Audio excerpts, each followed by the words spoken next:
Government accounting officers have come under fire in Parliament today for not being proactive in blacklisting companies who are corrupt or who have delivered poorly. There are currently only 56 companies listed on National Treasury's database and around 87 directors. Yesterday, the Special Tribunal ordered that 2 companies involved in the substandard erection of the Beitbridge border fence not profit from the 40 million contract. Lindsay Dentlinger has been following this discussion in the Standing Committee of Public Accounts today, and she joins us this afternoon. Good afternoon, Lindsay. Why is it important for the state to blacklist suppliers like the contractors involved in that Beitbridge bit of border fence?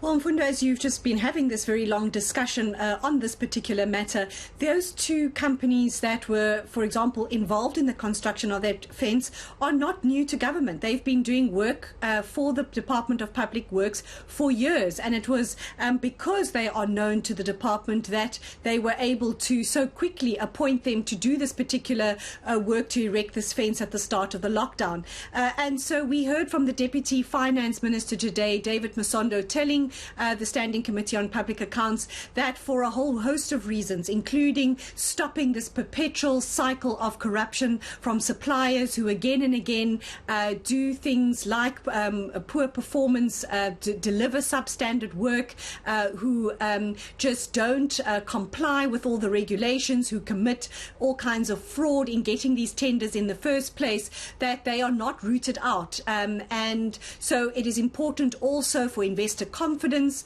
for companies to have confidence in doing business with the state, and so therefore important that these companies are highlighted. We know that there are 2 sets of databases run by the National Treasury on which these suppliers and these defaulters who against whom orders of court are issued can be registered, so that we can avoid doing business with them for the prescribed period. But this is just not happening. As you pointed out in your introduction, we hear today that just over 50 companies listed on what is known as a restricted suppliers database. Here's the Finance Minister, David Masondo, explaining to Parliament why it's so important to build this database. Firstly, it acts as a deterrent and a punishment to those who engage in such practices.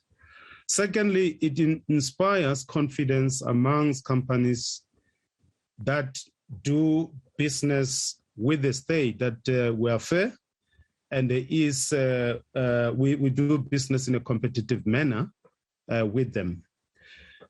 We are also aware, Chair, that there are instances in which poor performance by companies is as a result of poor project management.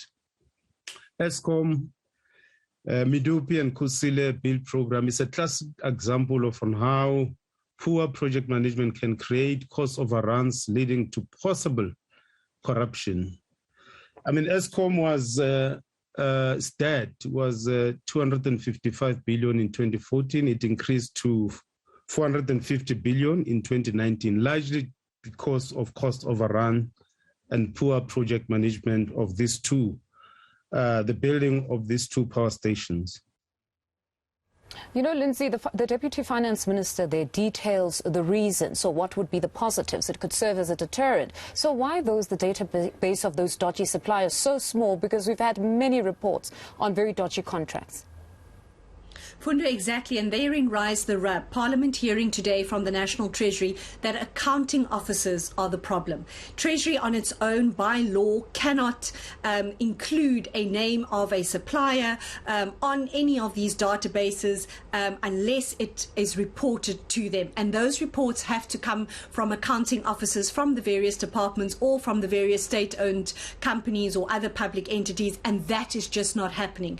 The National Treasury telling Parliament today that there are loopholes in this legislation, in the PFMA, that prescribes that accounting officers do the reporting to Treasury. Treasury really there to manage the database, to make sure that other companies don't reinvent themselves under new names, that directors don't come back again as directors of new companies and then again try to do business with the state. But they cannot do anything, and they cannot add to this database if a accounting officers don't take accountability for what's happened and report these to Treasury. I mean, we heard from the Special Investigating Unit that they have over 500 referrals made to national and provincial departments of companies or suppliers that they think should possibly be added to this database, or where the state should restrict doing business with them.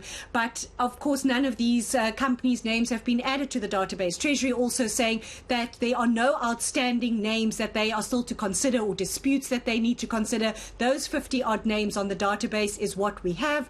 But until such time as the law permits for somebody to take action against accounting officers to force them to report to the Treasury, this database will remain barely populated. There are no names, Mfundo, on the second database, which is for defaulters, and that is in a case where what you've just been discussing, where a court of law orders the state no longer to do business with a particular company. There's a default judgment against them. But again, Treasury saying it's not possible for them to know where such orders have been given in courts across the country if those involved, those departments, those public entities involved, don't report this to the Treasury. And really, Treasury conceding today that they lack the teeth to hold any of these accounting officers liable for not reporting any of these suppliers. No, very disturbing, honestly, because across 9 provinces we have reported on such defaulters.